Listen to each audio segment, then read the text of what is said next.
Welcome to WhiskyCast, cask strength conversation featuring news and interviews from the world of whiskey. I'm Mark Gillespie. This is episode number 935 for March 21st, 2022. Coming up in a few minutes. Will was a huge advocate of preserving the boilers. You can't ever replace them or build them again. It's funny, initially we were looking at building an exoskeleton around them to preserve them. And then Will asked a really good question, which was, can't we just fill them with concrete if we don't intend to remove them? And they were like, well, yes, but I guess so. like the exoskeleton was like ludicrously expensive and the concrete wasn't. So it was a really great idea. And we never want to remove them. You know, they're part of our facility. This week, Kentucky's historic Castle Key Distillery unveils its first official bourbon release in 50 years. Of course, the distillery was known as Old Taylor back then, and the old place has been reborn, literally. We'll take an audio tour of Castle Key later on WhiskyCast In-Depth. I'll also have the What I'm Tasting This Week department, your voice, behind the label, and much more. The news is next on this week's WhiskyCast. And now, a message from Robin Redbreast. Small batch. How would you describe it? It's like an Irishman's understanding of baseball. Extremely limited. Proud sponsor of WhiskyCast. Redbreast. Pass it on. Dewar's brand ambassador Gabriel Cardarella here. And as the weather starts to finally warm, I wanted to remind everyone of one of the best ways to float in a pool with your favorite whiskey. The Dewar's Highball is simple and refreshing. Anyone can make it. Dewar's, ice, club soda, and a citrus garnish is all you need. Cheers.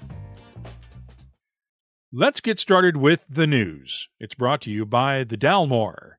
Russian whiskey lovers must be wondering whether they'll have any whiskey left to drink after the West keeps tightening sanctions against Russia for its invasion of Ukraine.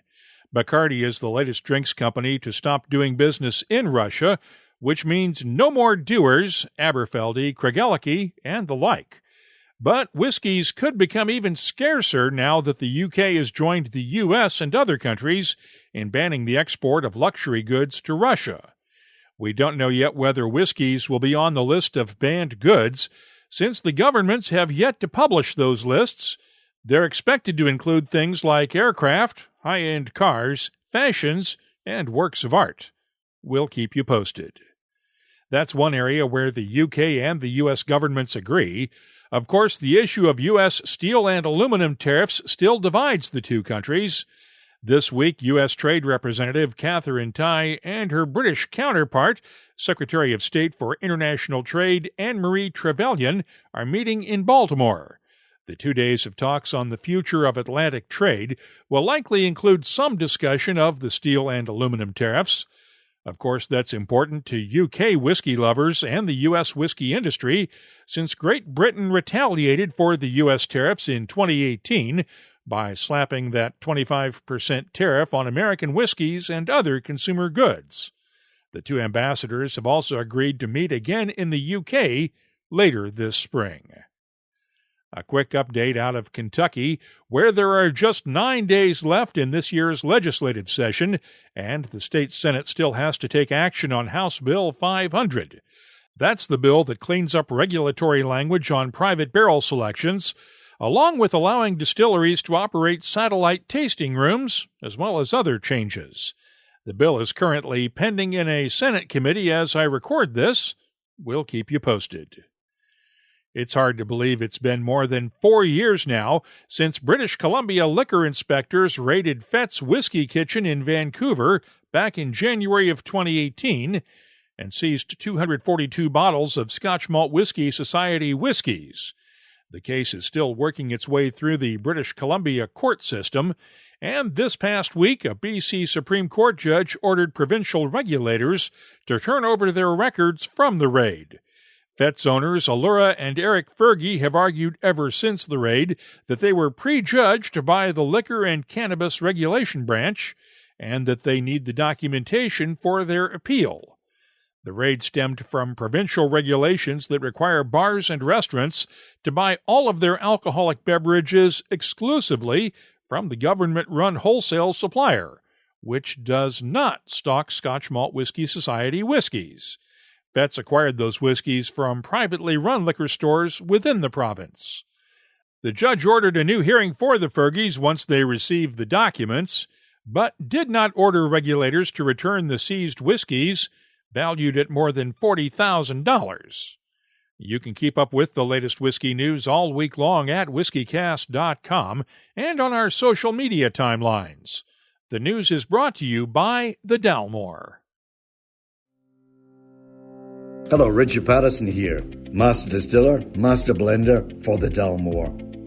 You know, whenever the team and I are in the world sharing our exceptional single malt, we like to keep in touch with Mark Gillespie and the latest news from WhiskyCast. Join us Fridays at 5 p.m. New York time for the Happy Hour live webcast on the WhiskyCast YouTube channel, our Facebook page, Twitter, and Twitch. This week I'll be joined by spirits and beer writer Tara Nurin, author of A Woman's Place is in the Brewhouse. If you missed this week's webcast with Becky Paskin, Camper English, and Scott Brunau, the on-demand replay is available right now at our YouTube channel, and we'll have the podcast version out later this week.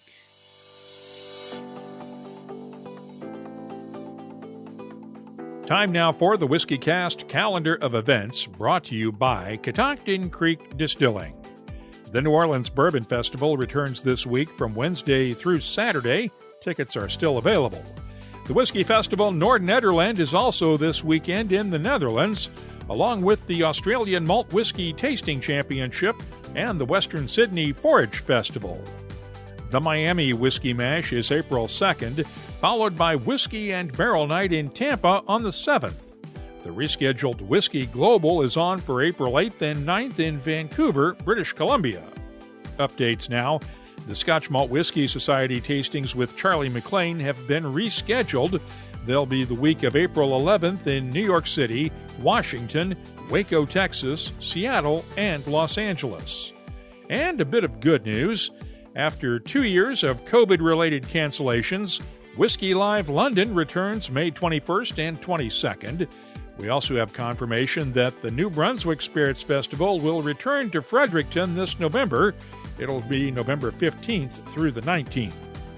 Remember, all in-person events are still subject to change on short notice, and you may have to show proof of vaccination or a recent negative COVID test in order to attend.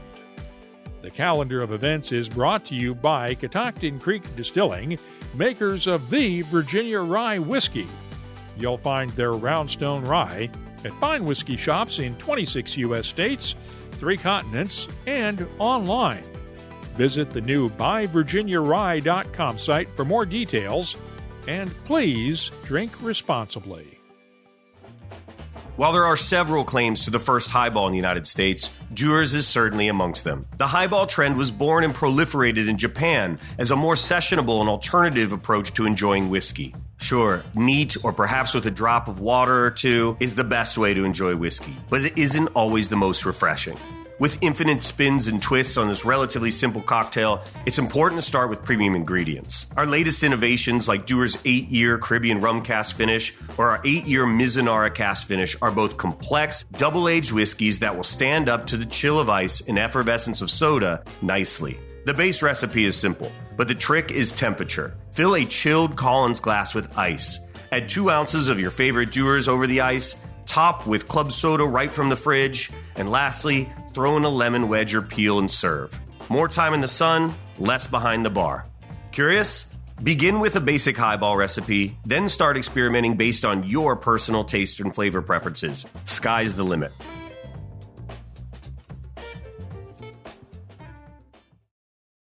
WhiskyCast In-Depth is brought to you by Mortlock and the Classic Malts lineup. Kentucky's historic Castle Key Distillery has just bottled its first bourbon in more than 50 years. Of course, it wasn't known as Castle Key when National Distillers shut the place down back in 1972. Over the years, the distillery went feral, literally, as raccoons, deer, copperheads, and other wildlife moved in as nature overtook the historic site. 10 years ago last week, I got my first look at what was known for a century as the Old Taylor Distillery. Vines and trees snaked up through the abandoned equipment outside, and the buildings that had not yet collapsed were boarded up with no trespassing signs all over the place. I did go past the signs to take a few photos. More on that later. Will Arvin and his former partner, Wes Murray, bought the site a couple of years after that and went to work reviving the old distillery.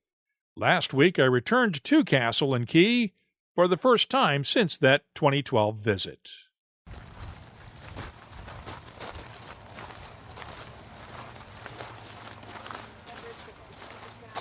Where there used to be thick brush, there is now gravel. Colonel E.H. Taylor's sunken garden and his peristyle springhouse have been restored to their former beauty, and they even found his old railroad line buried underneath the blacktop between the Castle Stillhouse and McCracken Pike. When I came on site for the first time with a realtor and it was all grown up, it looked like a bomb shelter. Every window was boarded up. Every roof was collapsed. And it was one of those places that, okay, if you ever did anything like this, where in the world would you even start? And but you could see the bones were there, and there's definitely a spirituality about this place. It just oozes a spirit. And then, of course, history. And you've got a old plaque on the castle that says erected in 1887. So you could just see so much potential in this place. And it's 113 acres with 30-some-odd buildings here on this location. So you could just look around and see almost a city that you could sort of rebuild and then put the pieces back together from what once was a bourbon distillery that Colonel Taylor back in the day had used not only as a production facility for bourbon, but also a hospitality place. And you could see the train depot through the thicket in the woods and know that, gosh, there's really something here. And if we could clear this out and dissect it down a little bit and kind of see what we really had, it could be something really, really interesting. And that's what we did. We started clearing away and we took it building by building, piece by piece. The big elephant, and you take one bite at a time. Will Arvin figured they'd spend $3 to $5 million reviving Castle and Key. The conservative estimate is a multiple of that, though Arvin won't say how much has been spent. The original bill from the gas company to run a natural gas line to the distillery was $2 million alone, though they did negotiate that down significantly. They had to run that natural gas line because, back in the day, the distillery had its own power plant on site with coal-fired boilers supplying all of the power. That power plant is now the Visitors Center, and it's where master blender Brett Connors began our tour. One of the things I always love here is our history, and I think that's always a great place to start, just from the foundations of our location. It's a lot of what drew our team to site. It's a lot of what has drawn our consumers and guests to site as well, and probably you all somewhat as well. So, the site's very old. The earliest that we see a distillery here is in Deed Book A of Woodford County. We see a reference to the old McCracken Mill having a distillery on location. And historically that would have been a big kind of feather in their cap from an evaluated perspective. That mill not only was milling grain for themselves, also for their neighbors. At that point, currency wasn't very common in Kentucky. I think you think it's the 1800s, it's past the Industrial Revolution, but the reality is it was still pretty rough and tumble in Kentucky. So they were turning their excess grains into what we think of as moonshine. It was a better trade and barter good. Historically in Kentucky, your distillery families were often your upper middle class. They had something to trade for textiles and books and, animals, farm supplies, whatever you kind of wanted. But we don't know a ton about them. We only have that reference in a deed book. We've tried to historically find the original mill site because we kind of know where the mill chase might be, but we think it's no longer extant. That's just for us. I think that's kind of a fun thing to be able to locate his initial distillery on location. Then in the 1850s, you see the growth of something commercial here. It would have been the C.W. Johnson family, and then another family that subsequently replaced him about a decade later. But at that point, it was a wholesale commodity good.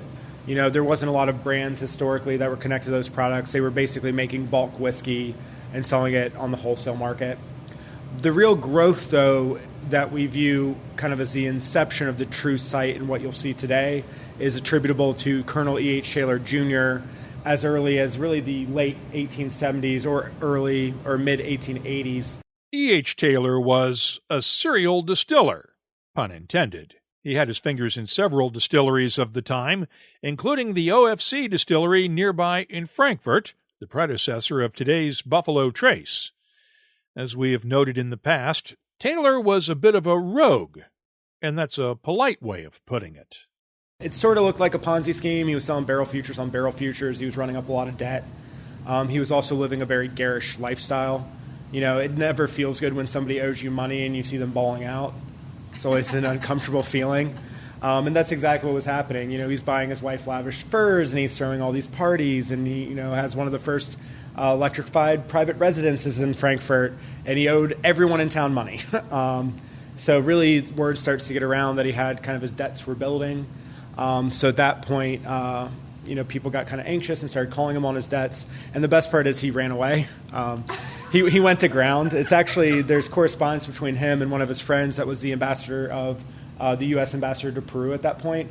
So there's like a legitimate theory that like he was potentially going to flee North America and head to Peru, which is awesome. Like that would have been even better, frankly. But I think what you see come out of that is the Stagg acquisition. So he owed Gregory and George C. Stagg a lot of money. So they ended up basically taking controllership of the facility in lieu of their debts. He owed them money and or barrels. He had neither. So out of 5,000 shares, I think Gregory and Stagg had like 3,500, and they gave E.H. Taylor one as a symbolic gesture. If you know E.H. Taylor, he's a very prideful man, so I don't know how well he reacted to being given one share of his own company. So he ended up staying there for a pretty long period of time, darn near a little under a decade. But I think a lot of that is he was worth almost as much as the distillery was from a marketing, from a quality standpoint, from a branding standpoint. He was really instrumental to their growth. At the same time, he's also involved at Old Oscar Pepper prior to the Stagg selling it to LeBron and Graham family. He was involved at Old McBrayer, which is the Old Judge would be the brand that was held by that company. He was involved throughout the state, built the Carlisle for OFC, very influential in central Kentucky. For a lot of those facilities are still standing, if not producing whiskey, which is even crazier. So when he comes here, though, the perspective's different. Interestingly enough, his son, Jacob Swigert Taylor, actually came here around 1879. And it was one of those things where E.H. Taylor was involved up at OFC, but his son was making a lot of the decisions that he theoretically would have approved of. So we think there was just a lot of exchange that was happening there. But then when he comes here in 1885, this was his opportunity to rebuild a permanent legacy for himself. And he wanted to do that. When you look at the industry at that point, I think E.H. Taylor was very frustrated. He was kind of a visionary and thought that, he was using these modern production techniques. Bourbon's seen as kind of this backwoodsy American spirit. If you were of the American of affluent, you drank brandy, cognac, scotches, eau de vie, rye, rum, were all seen as a higher quality than what was coming out of our state. And it made him really frustrated, I think. So Taylor decided that his last distillery should be a showplace. He built the castle to serve as his still house, the largest rick houses of the day to mature his whiskeys in. And the railroad line? Well, it not only brought coal and grain to the distillery and took whiskey away, but it also brought something even more valuable: tourists. He also commissioned private rail cars from Chicago, New York, New Orleans. You want to talk about the original press trip? That was in 1890. He was bringing out visitors' location to host. He also knew where the money was, right? So he would host bankers' conventions out of Chicago, garish parties. But it was also him being a steward of central Kentucky. I think he wanted to show people that we weren't this left out Midwestern state, that we had a lot of industry here, and we had a lot of creativity here, and a lot of opportunity. I mean, we still do that. When Woodford, was it Business Commission or Frankfurt, are entertaining potential industry clients, where they bring them? Distilleries. They're yeah, we really want to make your auto parts factory in Kentucky. Check out our distilleries. But I mean, it's just a type of entertainment. I think people want to show that it's a really creative sector. With Glens Creek running through the property and the natural spring still flowing, there was plenty of water to revive the distillery. But that's all there was when Brett Connors had his first job interview. Brett, what did all this look like when you guys first got here? That is a great question. It very much looked like post-apocalyptic Chernobyl. I mean, you couldn't even see a large portion of the southern side of the site. It was completely forested. There's a four-wheeler path down the center of the property. Most of the site was just in heavy disrepair, decay. Almost every roof had some form of damage to it, if not a complete collapse. No water, no sewage, no electrical, broken asphalt. It was just, in frankly, quite rough shape. Rough shape is putting it mildly. I try to be optimistic and positive with my phrasing. It was really, really rough, frankly. I mean, I remember the first time I had the opportunity to tour the site with Will. I went home and was talking to my partner about it, and her reaction was, "Is he crazy?" And I said, "Well, I think so, but I think it's a good crazy." I think there's visionary, future thinking. You had to be able to see what this place could be, or you were terrified by it. And frankly, in 2014, I was terrified by it because it was just so overgrown, you couldn't even see what was even here. I mean, the water tower was a great example. There was ivy up to this first beam on the water tower. You couldn't walk through it. You couldn't get around it. I mean, honeysuckle, kudzu, water maples every 2 feet. Lots of snakes. Lots of snakes. Less than ideal. There's not much else besides the distillery in Millville, Kentucky. Never was back in the day either. Spencer Hughes helps maintain the Castle and Key grounds now. He's lived in Millville for the last 24 years. And while McCracken Pike is still a 2-lane road, it is a lot busier these days. What was it like back here in the day before Castle and Key bought the place? It was pretty quiet. Basically, you would see maybe 10 cars the whole day long come through, and everybody just come down and just kind of drove through the country and things and just kind of enjoyed the place. And there were kids running around the property occasionally and stuff like that? Yes. Oh, yes. My friend Shorty, he used to work here. And me and him used to come down all the time, and we used to run kids out all the time. I mean, it was like every summer, you can think about every weekend or something, running someone out. It was pretty fun, I thought, back then in the day. But did you ever think back then in the day that you'd be working here now, that is a working distillery again? Never did think that. Hughes wasn't the only one keeping an eye on the place back then. While he was an unofficial security guard, Mr. Sandy was the official one, a big man with a big deputy sheriff's badge and a sharp eye. The first time I came to meet Will on site at the distillery, I pulled up in my old beat-up Subaru, and I had a small engine smoking issue, so I probably looked like a scrapper. So I pulled up to the second gate of the distillery, and the gate was closed, and behind me rolls Mr. Sandy. Sandy Goins, correct? Yeah, Sandy Goins. And this very large, imposing man gets out of his vehicle with an open-carry revolver on his hip. And he asked me, he said, "What are you doing here?" I said, "Well, I'm here to meet Will Arvin. I have a meeting with him." And I think it was like 1. And Sandy's response was, "Where'd you hear that name, the newspaper?" And I'm like, "No, I promise, Will's actually here to meet me." And he was like, "I don't see Will Arvin." And I was like, "No, really, I swear to God, I'm meeting him here." So he just kept me there until Will showed up in his Prius, and then we walked around the site the rest of the day. That was back in the Prius days.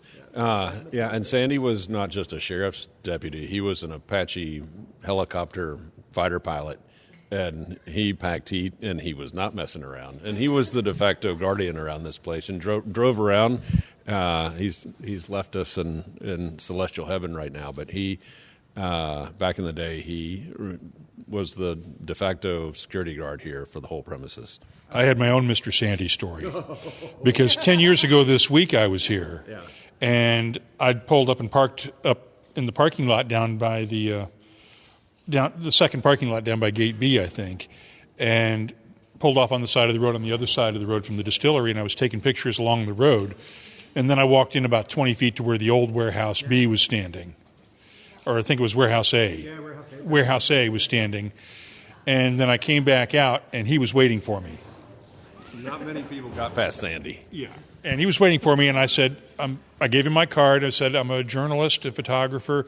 I was just trying to take a few pictures on site. I'm sorry for trespassing.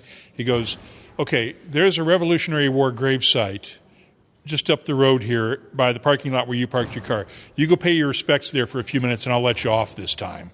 Otherwise, it's $250 fine, 75 hours of community service. And I'm going, okay, yes, I can go pay my respects for a few minutes. That sounds just like Sandy. Sounds exactly right. You're just super God kind, rest his such soul. a good steward of the site. Mr. Sandy's old wood shop was on the first floor of what is now Castle and Key's main office building. It's one of a handful of buildings that have been restored so far, most with an eye to hospitality, just the way Colonel Taylor would have done it.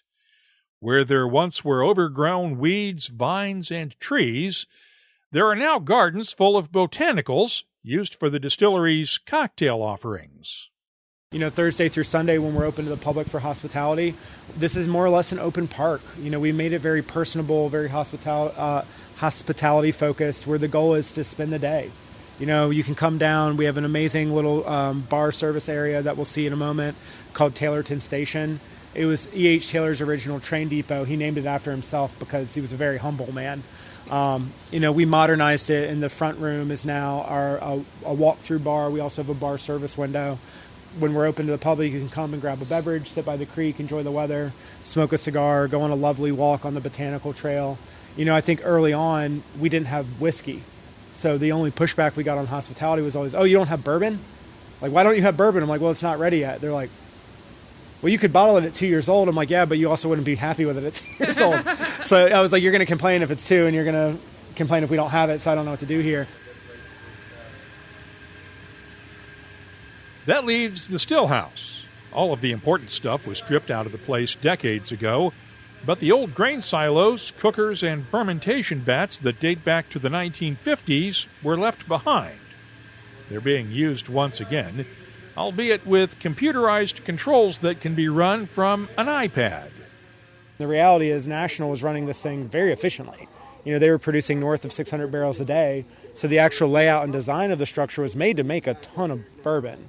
So then it became our kind of focus was how do you reconnect the old vessels in modern ways? How do you improve the historic systems? How do you get water and product lines and steam lines and electrical conduit structured in the building? We worked with Clark Mechanical that are like the gurus of that. 90% of their portfolio is all distilleries. They're the big one that builds out Heaven Hill. They're geniuses. You say, we need this connected to this, and then they do it, which is a really cool thing. So then we upgraded, our automated systems with our MCC panel and then all of our servers and all the PLC automation. So it's kind of a nice balance where we have a very modern, iPad-led system. You're still doing a lot of running up and down the stairs and adjusting stuff without that. But what we love about it is that balance where we're able to reutilize a lot of the old historic vessels, including the grain bins, the scale hoppers, the old cookers, the old fermentation tanks from the 50s. We're just able to improve them through cooling coils and bottoms to those and brand new shiny pumps that cost more than my car, which is really fun. It's like, how do you take this facility and make it work in the modern era? The revival included a 24-inch column still. They added a 32-inch still in 2019 to help handle the load. Contract distilling helped pay the bills, and there have been a lot of bills to pay. Most of the buildings were contaminated with asbestos, and the 600-foot-long Warehouse B needed a whole new roof, along with ricking, wiring, and pest removal. They weren't able to save the old bottling hall before the roof fell in a couple of years ago, and the ground where Warehouse A still stood 10 years ago is now another garden, with botanicals growing in rows between the rubble of the old foundation. And a lot of work left for Will Arvin and his team to do. We've got a long way to go still in some of these buildings that need help, and we haven't had the time or resources yet to get to it, but they're on the project list. But it's just a very spiritual place that draws people in, and I think it's part of the passion of where we are and what we do. Realistically, you're going to spend the rest of your life rebuilding these buildings. That could very well be, and if that happens, that's a great passion project to hopefully see through. By the way, the first batch of Castle Key Bourbon will officially go on sale this Saturday at the distillery, along with retailers in 17 U.S. states. Batch number 2 goes on sale in early May. Full disclosure, I was at Castle Key as part of a press trip organized by the distillery, but as always, full editorial control over the content of this segment remains with WhiskyCast. That's WhiskyCast In-Depth, brought to you by Mortlock, whiskey's best-kept secret. Hidden away for decades in some of the world's most famous Scotch whiskies, comes a single malt inspired by an original for a fortunate few. Discover the entire Mortlock lineup at malts.com. The What I'm Tasting This Week department is brought to you by Sagamore Spirit. Of course, it makes sense to start with batch number 1 of the 4-year-old Castle Key Straight Bourbon. It's bottled at 49% ABV. The nose has notes of orange peel, raisin bread, apricot jam, and hints of honey and nutmeg. The taste has a nice balance of baking spices, caramel, honey, vanilla, and roasted almonds, while the finish is long with lingering spices. I'm scoring batch number 1 of Castle Key Bourbon a 92. Now, I also had the chance to taste batch number 2. It's already been bottled, but will not go on sale until May. It's bottled at 48.5% ABV, and the nose on this one has a soft oakiness, along with touches of caramel, vanilla, honey, brown sugar, and hints of baked fruits. The taste is thick and chewy with good spicy notes of black pepper, cinnamon candies, allspice, and touches of dried fruits, honey, vanilla, and brown sugar that come out as the spices fade. The finish is long with lingering spices, a touch of soft oak, and dried fruits. It's even better than batch number 1. I'm scoring batch number 2 of Castle Key's small batch bourbon a 94. I'll have more tasting notes in just a minute, but first, our tasting notes are brought to you by Sagamore Spirit Rye Whiskey. They're reviving the tradition of Maryland-style rye at their Baltimore farm and waterfront distillery. In-person tastings are available once again at the distillery in Baltimore, but you'll also find a variety of virtual tours, tastings, and other experiences at the Sagamore Spirit website. Visit sagamorespirit.com. Please drink responsibly. I had a chance the other day to taste the new Angel's Envy rye finished in ice cider casks. This one is bottled at 53.5% ABV. The nose has an apple tartness with subtle hints of baking spices, honey, vanilla, and a touch of oak.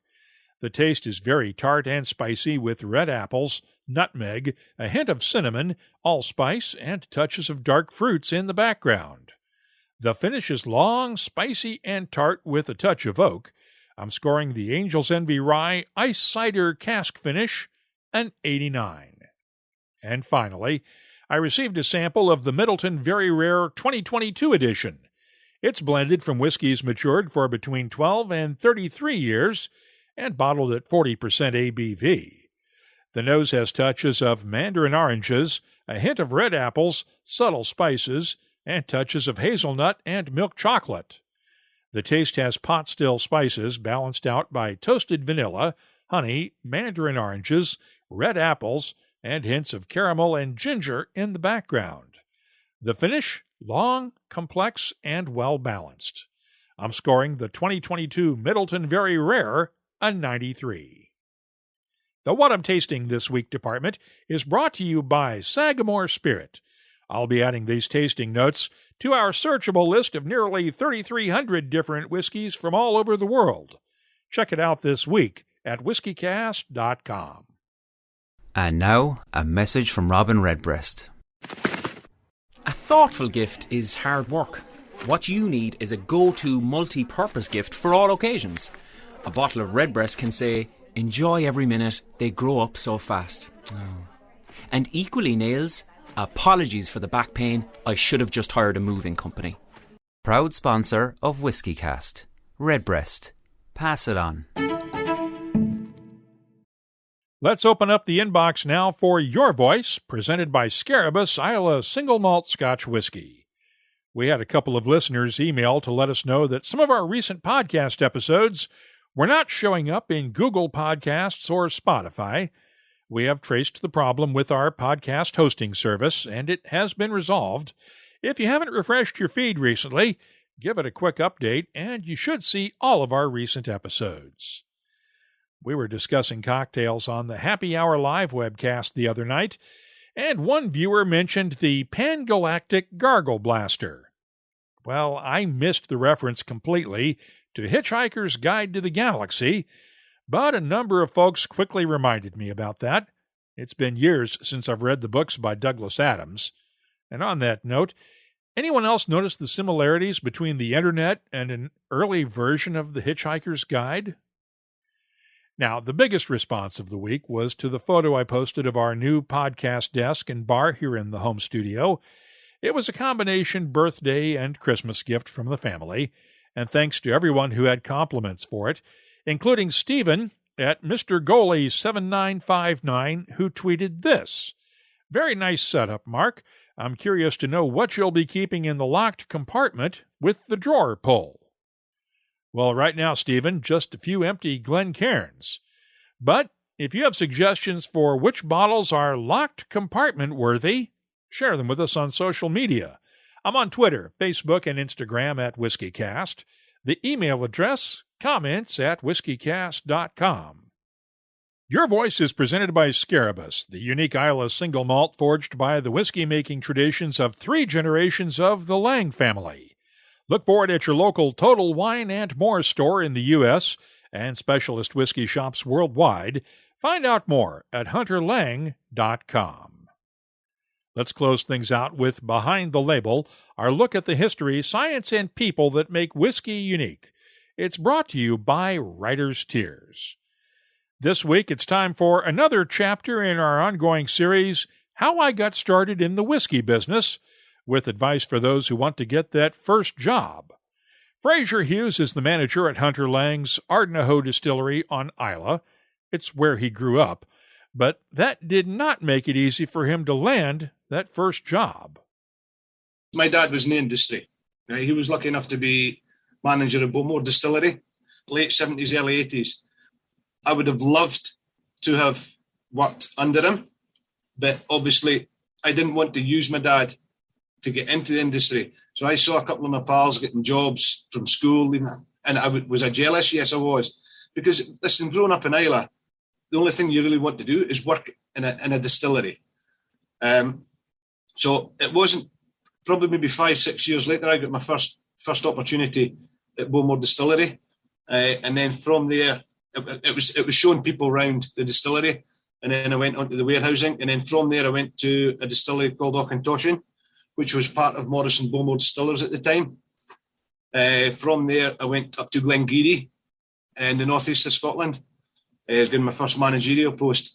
But from then, it's just been a process. You know, to me, it's the best job in the world.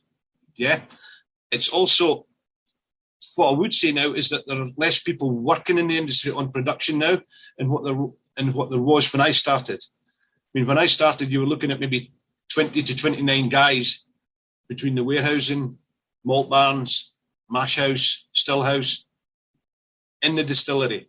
Yeah. Now, well, I've got 7 guys running the distillery at the moment. So there's less jobs in the industry now. So my advice to people would be, if you really want to, just keep knocking on that door. You will get knocked back, and you will keep getting knocked back, but just keep knocking on the door, because persistence pays off. It shows to me that people are interested in looking to work in the industry. Listen, it's the best job in the world. Thanks to Ardnahoe's Fraser Hughes for sharing his story with us. If you have something you'd like to see us look at on an upcoming episode, just use the contact form at whiskycast.com to get in touch with us. Behind the Label is brought to you by Writer's Tears. Writer's Tears Copper Pot, a rare style of Irish whiskey with a creative twist. A unique triple distilled blend of single pot still and single malt premium Irish whiskies. Writer's Tears Copper Pot. Do you dare to be creative? That's all for this edition of WhiskyCast. You'll find links for the stories in this episode in our show notes at whiskycast.com. That's also where you'll find the latest whiskey news, my tasting notes, the calendar of events, the whiskey photo of the week, and of course a complete archive of all of our past episodes going all the way back to 2005. You can always get in touch with us on Twitter, Instagram, and Facebook at WhiskyCast. The email address, comments@whiskycast.com. Classic Scotch cocktails are making a resurgence, and the Dewar's Highball is a great way to brighten up some of your favorite Scotch whiskey. Dewar's, ice, club soda, and a citrus garnish is all you need. Happy sailing. Cheers. And now, a message from Robin Redbreast. Ever go out drinking with a peacock? Always the same. Few too many, tail feathers come out, drinks get knocked over, bartender's not happy, night's over before it started. All I'm saying is, don't be the peacock in your group. Proud sponsor of WhiskyCast. Redbreast. Pass it on. WhiskyCast is a production of Cask Strength Media, copyright 2022, and comes to you from the charming, yet regrettably dry town of Haddonfield, New Jersey. I'm Mark Gillespie, reminding you that when you drink, please drink responsibly. Thanks for listening.